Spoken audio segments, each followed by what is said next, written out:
Welcome to the question of the month. And this month, Richard, you have the question for me. Okay, so here's the question. How do you report back on impact when your mission or your cause is not direct services?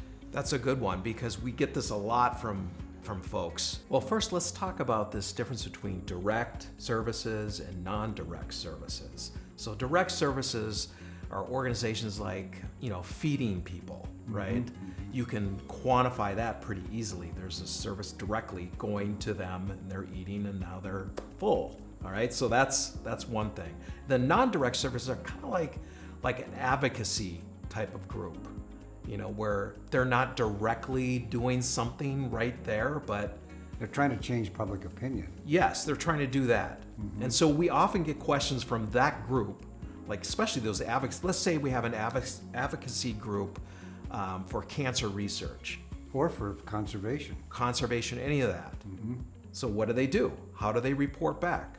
Well, they can talk about legislation they've helped, change through legislators. Or a big thing they need to do is start talking about the stories behind the advocacy. Who's benefiting from that advocacy that you're doing?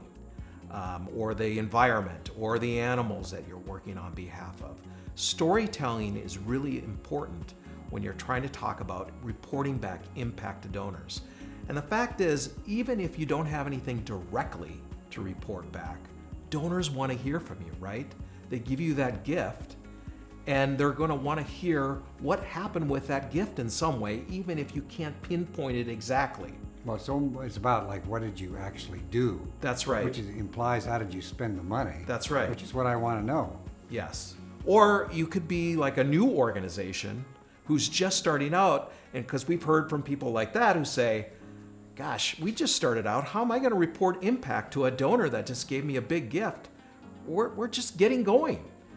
And again, it's going back to, well, what can you tell every month? Give an update on how you're progressing. Talk about the stories behind everything that you're doing. Use third-party information. So why did you become a nonprofit in the first place? There was a need out there, right? And I'm sure there's some third-party information out there that supports that need. Continue to show the donor those things, right? Well, it seems like half of the thing is basically talking to donors about what's happening. In other words, communicating. Exactly. And what we find, Jeff, I mean, you know this, is that nonprofits do not communicate very much to their donors. No. And the frequency is quite little as well. So just even talking about what you're doing and being in touch really helps. Yes. Yeah, sometimes even more than the content itself. I agree. Well, thanks for joining us on this month's Question of the Month. We've got a great free resource for you called Transporting Your Donor to the Scene.